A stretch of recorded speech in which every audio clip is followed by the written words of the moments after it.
कैसे हो आप लोग। मैं हूँ Rashmi and welcome to my channel. आज हम लोग देखने वाले हैं फरवरी मंथ के इम्पॉर्टेंट करंट अफेयर्स। ऑलरेडी हम लोगों ने बजट, इकोनॉमिक सर्वे और पार्ट 3 देख लिया है। ये है पार्ट 4 फरवरी मंथ का। अगर आप आईएएस और पीसीएस की तैयारी कर रहे हैं तो जो भी करंट अफेयर्स इम्पॉर्टेंट है वो आप मेरे वीडियो सीरीज में देख सकते हैं। जून 2019 से लेकर फरवरी 2020 तक के करंट अफेयर्स अवेलेबल है वीडियो के फॉर्म में। तो चलिए देखते हैं फरवरी मंथ में क्या क्या है।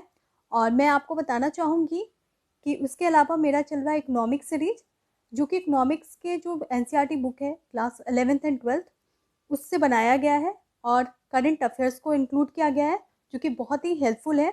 और हिस्ट्री के कुछ इंपॉर्टेंट चैप्टर की भी सीरीज है जो कि प्लेलिस्ट में अवेलेबल है और डिस्क्रिप्शन बॉक्स में भी उनके लिंक अवेलेबल है। तो प्लीज़ आप डिस्क्रिप्शन बॉक्स में चेक कीजिएगा। इस वीडियो के लास्ट में एक इंटरेस्टिंग क्वेश्चन है, उस क्वेश्चन का आंसर जरूर दीजिएगा। तो चलिए आगे बढ़ते हैं और देखते हैं क्या है इस वीडियो में। कंटेंट में देखेंगे किल्की लैंग्वेज, श्यामा प्रसाद मुखर्जी री urban mission, important index, Artemis mission, Swachh iconic places, expected questions 2020 multiple choice questions के फॉर्म में और वन लाइनर। सोर्स है PIB, the Hindu, Insight, IAS magazine. तो चलिए देखते हैं।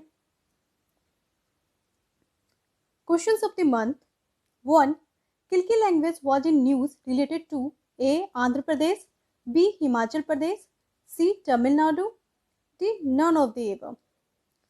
किल्की लैंग्वेज काफ़ी न्यूज़ में था उस टाइम में, इसलिए मैं इस क्वेश्चन को यहाँ पे रखा गया है। तो चलिए देखते हैं किल्की लैंग्वेज क्या है।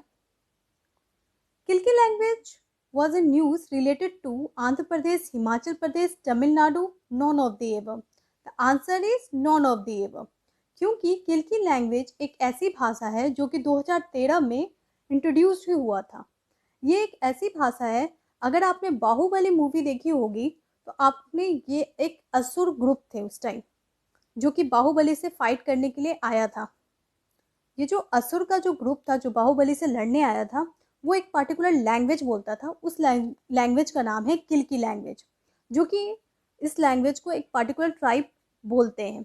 उसी से इंस्पायर्ड होकर डायरेक्टर ने इस लैंग्वेज में थोड़ी बहुत चेंज करके एक नया लैंग्वेज बनाया था जिसका नाम है किल्की लैंग्वेज। ये दुनिया का सबसे ईजिएस्ट लैंग्वेज है और इस लैंग्वेज न्यूज़ में इसलिए था क्योंकि इंटरनेशनल मदर लैंग्वेज डे जो कि होता है 21 फरवरी को, उस दिन इस लैंग्वेज को इंट्रोड्यूस किया गया था और ये दुनिया का सबसे ईजिएस्ट लैंग्वेज है, इसलिए इस लैंग्वेज को सेलेक्ट किया गया।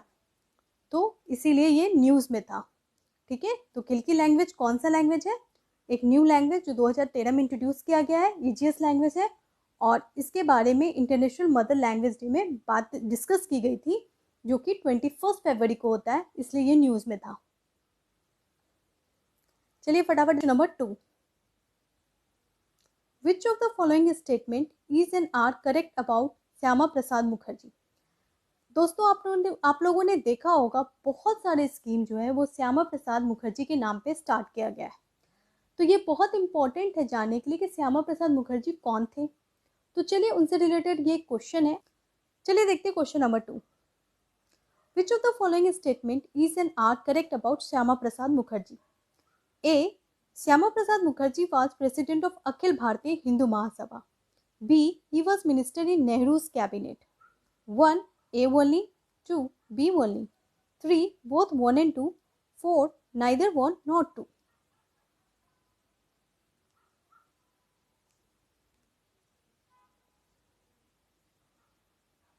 चलिए आंसर देखते हैं। इसका आंसर है 3. Both 1 and 2, यानी दोनों ही स्टेटमेंट बिल्कुल सही है। जी हाँ दोस्तों, श्यामा प्रसाद मुखर्जी जो थे वो minister of industry and supply थे नेहरू के कैबिनेट में, लेकिन उन्होंने नेहरू के कैबिनेट को छोड़ दिया था और अपना एक पार्टी स्टार्ट किया था 1901 से लेकर 1953। उन्होंने क्यों छोड़ा था? उन्होंने इसलिए छोड़ा था जब नेहरू और लिक्यात पैक्ट हुई थी। अब सवाल उठता है ये पैक्ट क्या था?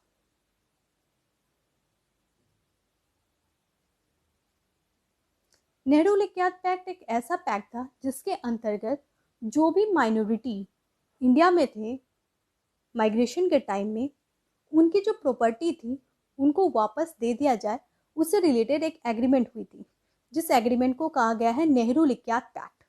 उससे घुसाकर श्यामा प्रसाद मुखर्जी ने नेहरू और इंडियन नेशनल कांग्रेस को छोड़ देते हैं और अपनी एक पार्टी स्टार्ट करते हैं जिसका नाम है भारतीय जन संघ, और जो कि बाद में भारतीय जनता पार्टी बनता है। Question number 3, arrange the following program according to their launching period in ascending order. UPPSC 2017 में इसी तरह के क्वेश्चंस आए थे एग्जाम में। ठीक है, तो देखते हैं। अरेंज करना है असेंडिंग ऑर्डर में प्रोग्राम्स को। 1, श्यामा प्रसाद मुखर्जी री अर्बन मिशन।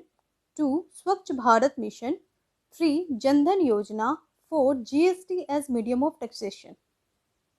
कौन सा स्कीम पहले आई थी उसको आपको अरेंज करना है। 1, 4, 3, 2, 1। 2, 2, 3, 1, 4।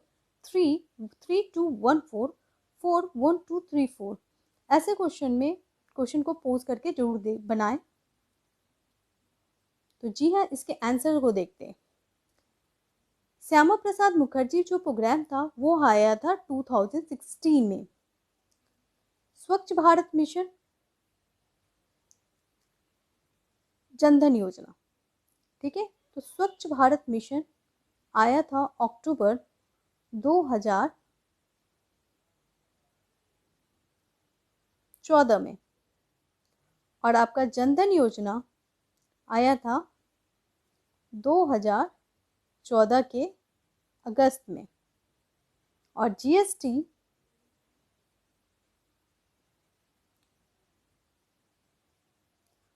जीएसटी आया था, आपको भी याद है, 1 जुलाई 2017 में।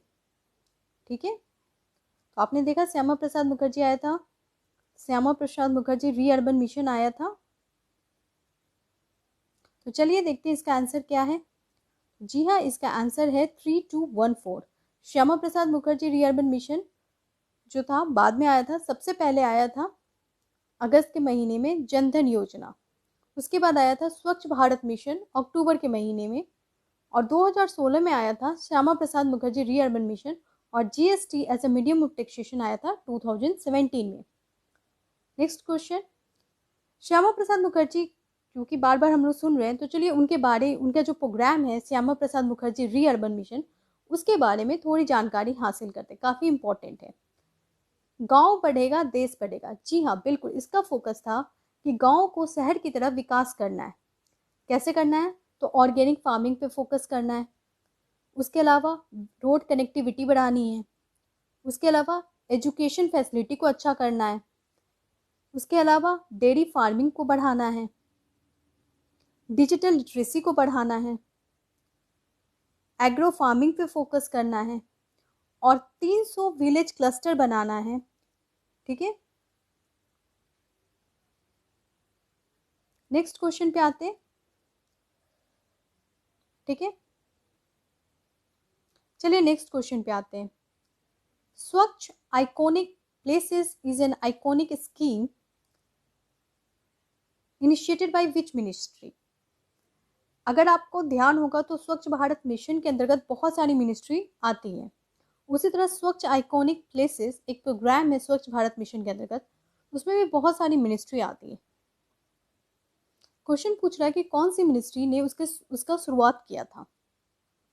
1, ministry of urban development. 2, ministry of drinking water and sanitation. 3, ministry of culture. 4, ministry of tourism. चलिए क्वेश्चन नंबर 5 भी देख लेते हैं। Atal tunnel in news is related to which state. अभी भी काफी न्यूज में है वो। जम्मू एंड कश्मीर, लद्दाख, हिमाचल प्रदेश, उत्तराखंड।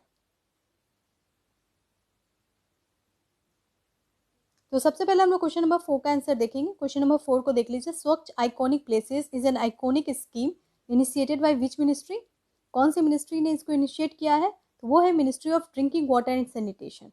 देखिए, इस तरह के क्वेश्चन में कंफ्यूजन होने के चांसेस होते हैं, क्योंकि बहुत सारी मिनिस्ट्री जो है उसको कोलेबरेट कर रही है, साथ में मिलकर काम कर रही है। लेकिन जब सवाल आता है इनिशिएट कौन कर रहा है, शुरुआत कौन कर रहा है, तो ध्यान रखिए कि वो है ministry of drinking water and sanitation. ठीक है, तो it is implemented with the collaboration of ministry of culture, tourism, ministry of urban development. यानी बहुत सारी मिनिस्ट्री तो है, लेकिन उसकी शुरुआत की है ministry of drinking water and sanitation ने। क्वेश्चन नंबर 6 था Atal tunnel in news is related to which state, तो इट इज हिमाचल प्रदेश। ठीक है, कौन सा स्टेट है? हिमाचल प्रदेश। अटल टनल और रोहतांग टनल जो इनोग्रेट किया जाएगा सितंबर 2020 में, यानी अभी हाल में इनोग्रेट किया जाएगा, वो टनल है रोहतांग पास में और पीर पंजल रेंज में। अच्छा, मुझे ये बताइए कि पीर पंजल रेंज जो है वो किस हिमालय में आता है? ट्रांस हिमालय में, मिडिल हिमालय में या शिवालिक हिमालय में? प्लीज़ आप आंसर जरूर कीजिएगा। और ये जो बनाया जा रहा है वो लेह से मनाली हाईवे में, याद रखिएगा, बहुत इंपॉर्टेंट है, लेह से मनाली हाईवे। ठीक है। Question number 6, which of the following is and are included in Swachh iconic third phase? Swachh iconic places में 3 फेज है, फर्स्ट, सेकेंड एंड थर्ड। अभी हाल में झारखंड में इसका थर्ड फेज का रिव्यू किया गया और कुछ रीजन को, कुछ प्लेसेस को सिलेक्ट किया गया। सबसे पहले तो जानते हैं कि स्वच्छ आइकॉनिक प्लेस क्या है। स्वच्छ आइकॉनिक प्लेस एक पार्ट है स्वच्छ भारत मिशन का, स्वच्छ भारत मिशन प्रोग्राम का एक पार्ट है, जिसके अंतर्गत जो भी रिलीजियस प्लेस है, वो जो भी रिलीजियस प्लेस क्लीननेस को मेंटेन करती है, साफ सफाई को मेंटेन करती है, वैसे प्लेसेस को सिलेक्ट किया जा रहा है और उसकी मेंटेनेंस भी देखी जा रही है। उसको कहते हैं स्वच्छ आइकॉनिक प्लेस। थर्ड फेज में कौन सा है? 1 पेकोंग लेक, 2 हजारदुआरी पैलेस, 3 विदु कुटी बिजनौर, 4 गंगोत्री। चलिए आंसर देखते हैं। इसका आंसर है 4 गंगोत्री। पेकोंगलोंग तो आपको पता है ये कौन सा लेक है, ये आप काफी न्यूज में ना, अभी लद्दाख में है ये लेक, पेकोंग लेक। ठीक है, ये थर्ड फेज में इंक्लूड किया गया है। क्वेश्चन पूछ रहा है नोट। ठीक है, तो ये तो इंक्लूड किया गया, ये तो नहीं होगा। हजारदुआरी पैलेस को भी इंक्लूड किया गया है अभी थर्ड फेज में, एंड विदुर कुटी बिजनौर को भी इंक्लूड किया गया है, लेकिन गंगोत्री को इंक्लूड नहीं किया गया है। अब देखिए क्वेश्चन नंबर 7 देखते हैं। The 15th Finance Commission has considered which of the following parameter to arrive at the state share in the divisible pool of taxes? ठीक है, 15th Finance Commission काफ़ी न्यूज़ में है, उसको हेड कर रहे हैं एन के सिंह कमेटी। ठीक है, एन के सिंह उसके हेड हैं, उन्होंने कुछ रिकमेंडेशन किया है और रिकमेंडेशन के साथ उन्होंने डिविजिबल पूल ऑफ टैक्सेस, मतलब आपको भी पता है कि टैक्स जो होता है, फिनांस कमीशन का क्या काम होता है? फिनांस कमीशन टैक्स को बताता है कि सेंटर का क्या टैक्स मिलेगा और स्टेट को क्या टैक्स मिलेगा। तो स्टेट का भी 41% किया गया है 42% से घटाकर। ठीक है, तो किस बेसिस पे किया गया है, वो क्या क्या पैरामीटर देखते हैं। ठीक है, तो क्वेश्चन पूछ रहा है, तो ऑप्शन है 1 2011 population census, 2 forest cover, 3 area of the state, 4 demographic performance.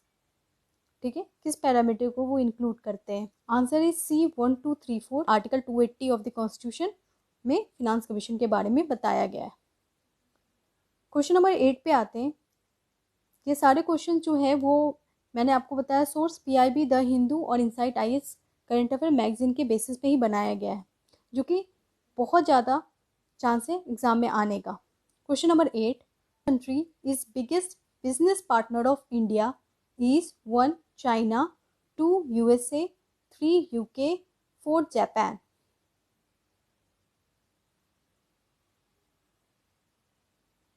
इसका आंसर आप जरूर दीजिएगा, क्योंकि अगर आपने इकोनॉमिक्स अभी बजट पढ़ा है तो इसमें मैंने डिस्कशन किया था इसके रिलेटेड। तो कौन सी कंट्री है जो बिगेस्ट बिजनेस पार्टनर है इंडिया का? वो है अमेरिका। ठीक है, USA। क्वेश्चन नंबर 9 पे आते हैं। Which of the following is not the member of BIMSTEC? देखिए, अभी जो इंडियन ओशियन से रिलेटेड जो भी आपके रीजनल ग्रुप है वो काफ़ी इंपॉर्टेंट हो जाते हैं एग्ज़ाम पर्पज से। अगर आपको याद होगा तो मैंने दिसंबर मंथ में इंडियन ओशियन रीजन एसोसिएशन के बारे में डिस्कस किया है, आप उसको जरूर देखिएगा। चलिए देखते question number 9, which of the following is not the member of BIMSTEC? 1 Bangladesh, 2 Maldives, 3 Thailand, 4 Sri Lanka. BIMSTEC बहुत ही इंपॉर्टेंट ऑर्गेनाइजेशन है, ठीक है, एक रीजनल ग्रुप है जो कि इंडियन ओशियन का पार्ट है और इंडियन ओशियन अभी हाल में काफ़ी इम्पॉर्टेंट है, ठीक है। तो चलिए देखते हैं क्वेश्चन नंबर 9 का आंसर। क्वेश्चन नंबर 9 का आंसर है 2 मालदीव नहीं होगा, कौन सा होगा? बांग्लादेश होगा, थाईलैंड होगा, श्रीलंका होगा। तो इसका आंसर है 2 मालदीव। चलिए देखते हैं कौन कौन सी कंट्री है इसके अंतर्गत।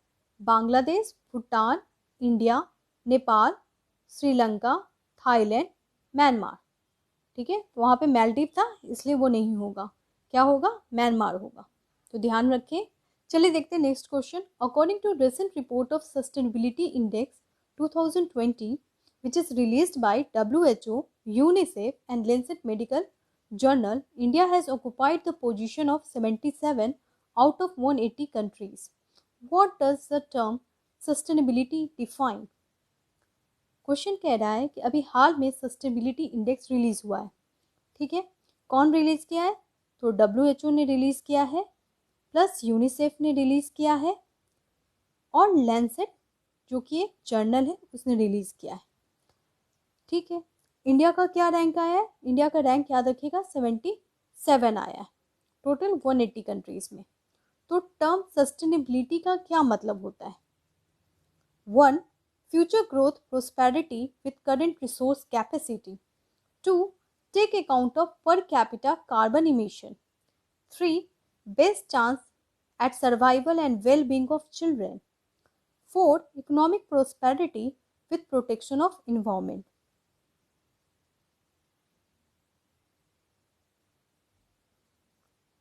चलिए आंसर देखते हैं।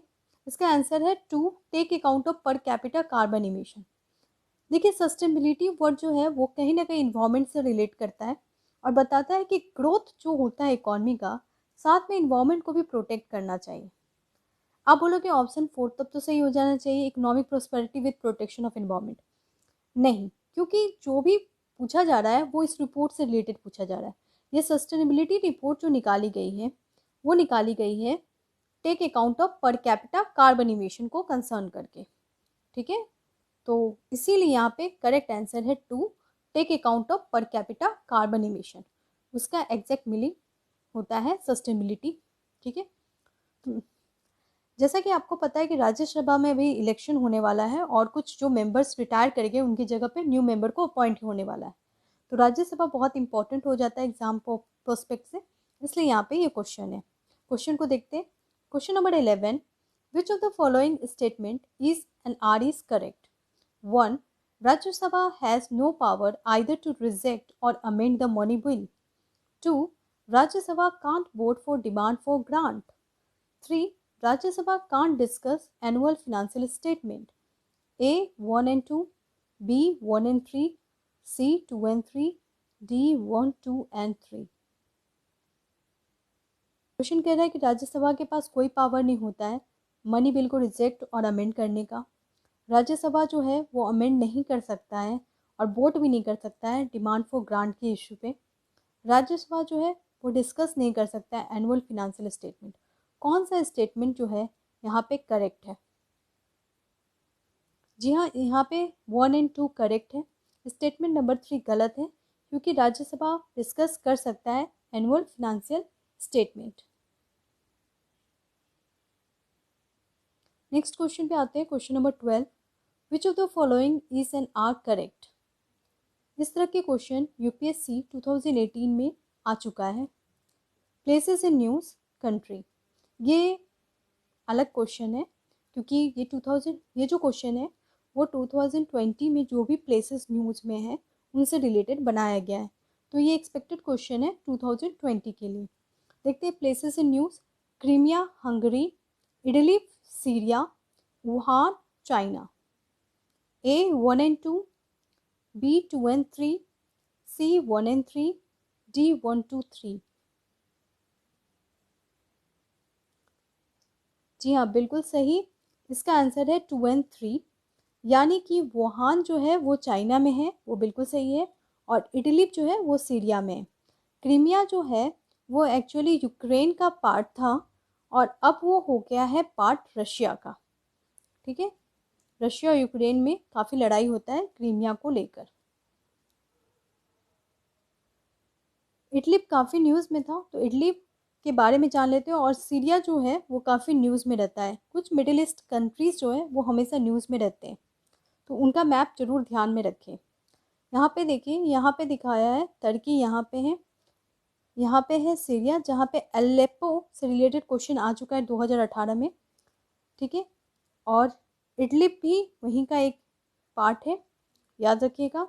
सराकेब भी है, ठीक है। तो इस तरह से जो भी सीरिया के इम्पोर्टेंट प्लेसेस है उसको हमेशा ध्यान में रखें। क्वेश्चन नंबर 13 देख लेते हैं। किसान योजना 2020 की ये स्कीम बहुत इंपॉर्टेंट है, तो उसके बारे में देखते हैं। Which of the following statement is and are correct about Kisan Samman निधि योजना? 1. This scheme was launched in 2019 to boost the income of the farmers' income. 2. Small and marginal farmer will get rupees 6,000 per year as minimum support. A. 1 only, B. 2 only, C. both 1 and 2, D. neither 1 nor D. किसान सम्मान निधि योजना एक बहुत ही important योजना आई थी। Option 1 कहता है कि ये लॉन्च हुआ था 2019 में, ताकि वो बूस्ट करे फार्मर के इनकम को और अच्छा करे। स्टेटमेंट नंबर 2 कहता है कि ये जो स्कीम है इसके अंतर्गत स्मॉल एंड मार्जिनल फार्मर को 6,000 रुपया दिया जाएगा एज मिनिमम सपोर्ट। चलिए इसका आंसर देखते हैं। इसका आंसर है A. 1 only, क्योंकि जब ये स्कीम आया था 2019 में तब तो ये स्मॉल और मार्जिनल फार्मर के लिए था, लेकिन अभी इसको सारे फार्मर के लिए इंक्लूड कर दिया गया है, तो इसीलिए यहाँ पे स्टेटमेंट नंबर 2 गलत हो जाता है। और याद रखिए इसका अभी 1 साल हो गया है, ये पिछले साल बजट में इंट्रोड्यूस किया गया था।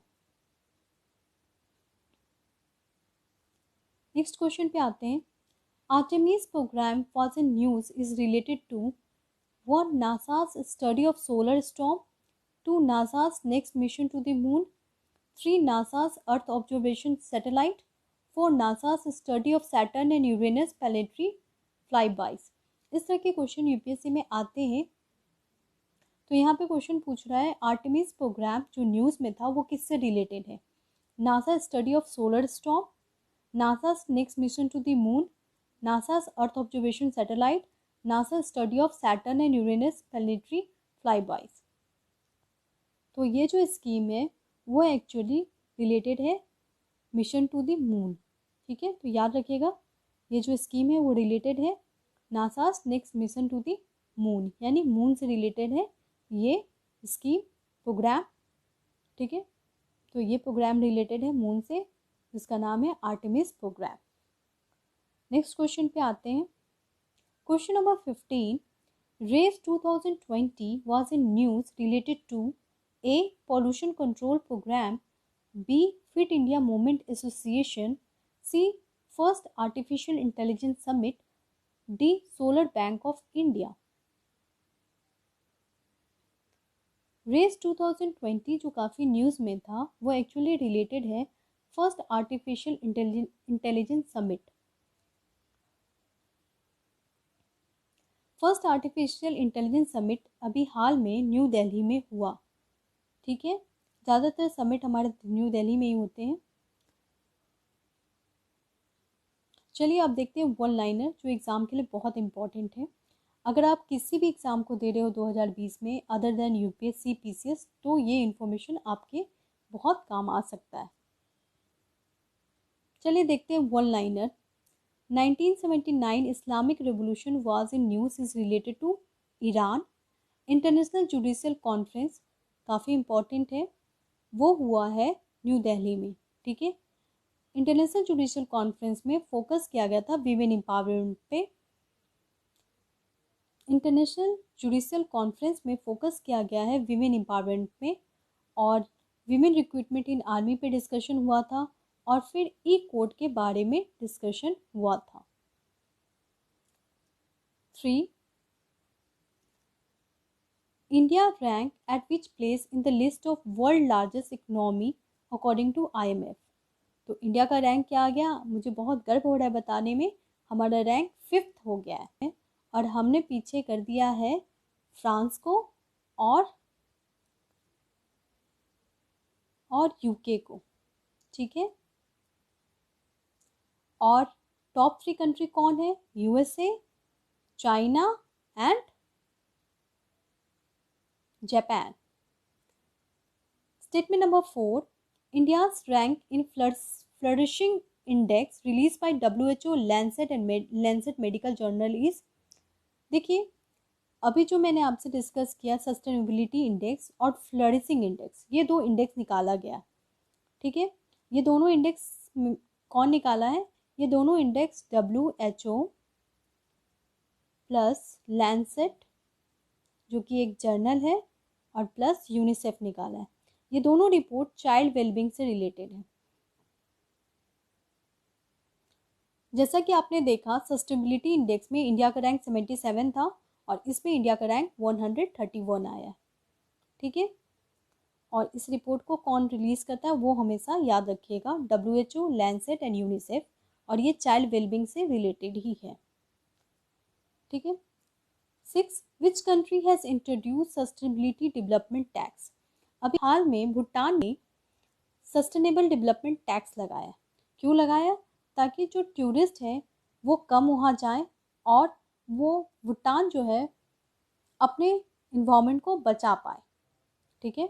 तो इसीलिए ये टैक्स लगाया गया है, क्योंकि इन्वायरमेंट तो बहुत इंपॉर्टेंट है और भूटान आप जाइएगा बहुत ही खूबसूरत जगह है, तो वहाँ पे इन्वायरमेंट को बचाने के लिए एक टैक्स इंट्रोड्यूस किया गया है जिसका नाम है सस्टेनेबल डेवलपमेंट टैक्स। और वो टैक्स किस पे लगेगा? जो भी टूरिस्ट बाहर से भूटान में जाएंगे। 7th देखते हैं, मुख्यमंत्री परिवार समृद्धि योजना is started by which state. तो ये स्टार्ट किया है हरियाणा ने। इसके अंतर्गत 2000 रुपीज़ दिया जाएगा। किसको दिया जाएगा? गरीब फार्मर को दिया जाएगा, ताकि वो समृद्ध हो, ताकि वो प्रोस्पोरस हो, ताकि वो अमीर हो, ठीक है। 8 देखते हैं, which film win 2020 best picture award in Oscar. चलिए, अब ऑस्कर आ गया, ऑस्कर आ गया तो बहुत इंपॉर्टेंट है। तो कौन सा फिल्म जिसे अवार्ड मिला है ऑस्कर में? वो है पैरासाइट, ठीक है। और ये जो पैरासाइट मूवी है ना, उसको किसने डायरेक्ट किया है? बोंग जून हो। ये एक साउथ कोरियन मूवी है, ठीक है। इसको किसने डायरेक्ट किया है? बोंग जून हो। मैं आपको नाम इसलिए बार बार रिपीट कर रही हूँ क्योंकि इनको बेस्ट डायरेक्टर का भी अवार्ड मिला है। किनको? बोंग जून हो को। बेस्ट एक्टर देख लेते हैं, जोएक्विन फ्यूनिस, और मूवी का नाम क्या है? जोकर। जो दोनों में जो आ रहा है ना, जोएक्विन फ्यूनिस, और मूवी का नाम है जोकर। और बेस्ट एक्ट्रेस मिला है रीनी जेलेवेकर को। यहाँ पे पिक्चर मैंने दिया है क्योंकि मेरे सारे पीपीटी में आप जरूर पिक्चर्स देखोगे, क्योंकि एग्जाम में पिक्चर्स हमें बहुत ज़्यादा याद रहती है। और आपको पीपीटी मिल जाएगा मेरे टेलीग्राम ग्रुप पे और मेरे ईमेल आईडी पे। अगर आप टेलीग्राम ग्रुप ज्वाइन नहीं करना चाहते हैं तो मेरे ईमेल आईडी पे आप मेल कर दो, मैं आपको पीपीटी भेज दूंगी, क्योंकि मैंने बनाया ही आप लोगों के लिए। और ये जो पीपीटी मिलेगा आपको, तो आपको बस अपने ईमेल आईडी और सारी इन्फॉर्मेशन आपको डिस्क्रिप्शन बॉक्स में मिल जाएगी।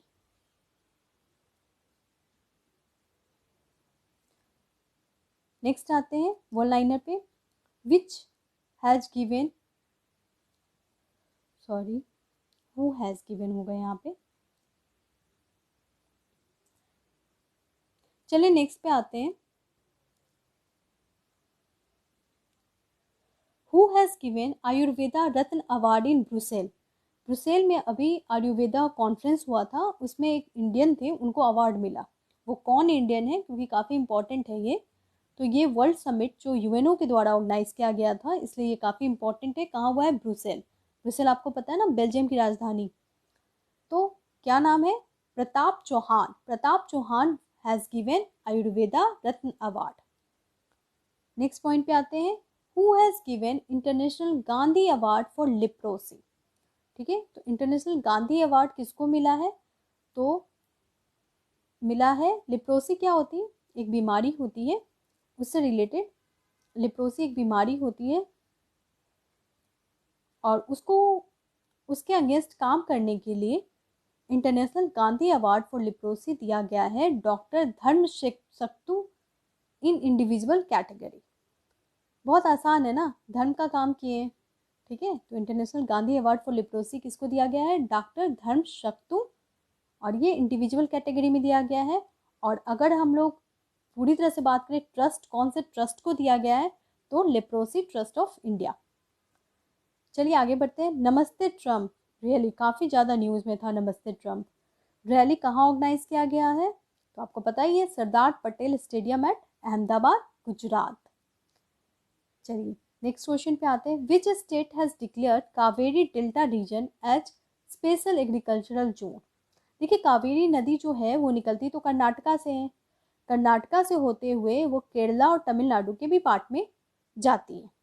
तो यहाँ पे क्वेश्चन पूछ रहा है कि कौन सा स्टेट है जिसने कावेरी डेल्टा रीजन को स्पेशल एग्रीकल्चर जोन डिक्लेयर किया है? तो वो है तमिलनाडु, ठीक है। ये सभी एग्जाम जो भी अभी 2020 में एग्जाम आएंगे उसके लिए बहुत इंपॉर्टेंट है। Which company has launch Withings digital program? क्या नाम है? Withings digital program. तो कौन सी कंपनी है? फेसबुक। और ये एक्चुअली डिजिटल वीमेन लिटरेसी की बात कर रही है, औरतों को डिजिटल लिटरेसी प्रोवाइड करनी है। चलिए नेक्स्ट आते हैं। Which state high court has ban strike protest in school and college? ठीक है, स्कूल और कॉलेज में बहुत ज़्यादा स्ट्राइक आजकल होने लगा है, स्पेशली कॉलेज में। तो कौन सा स्टेट है? तो वो है केरला हाई कोर्ट। कौन सा स्टेट हाई कोर्ट है? ठीक है, कौन सा स्टेट हाई कोर्ट है? तो वो है Kerala high court. Next question पे आते हैं। फर्स्ट एवर खेलो इंडिया यूनिवर्सिटी कहाँ पे बनाया गया है? उड़ीसा सेंट्रल सेक्टर स्कीम, ठीक है। तो फर्स्ट एवर खेलो इंडिया यूनिवर्सिटी कहाँ है? उड़ीसा में, जो कि सेंट्रल सेक्टर स्कीम है। उस मल्टीपर्पज प्रोजेक्ट किससे रिलेटेड है? जम्मू एंड कश्मीर से। Lucknow declaration was in news is related to?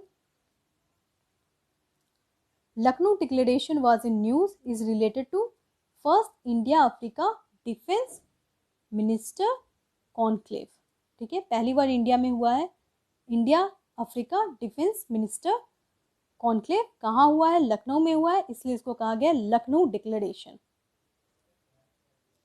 चलिए थैंक यू, और प्लीज़ मेरे वीडियो अगर आपको अच्छे लगे हो तो लाइक करें, कमेंट डालें, शेयर करें। और अगर दोस्तों आपने मेरे चैनल को सब्सक्राइब नहीं किया है तो जल्दी से सब्सक्राइब कर दें। और जाते जाते एक बहुत इंपॉर्टेंट क्वेश्चन है, तो जरूर इस क्वेश्चन का आंसर दें। What is India's rank in world intellectual property index?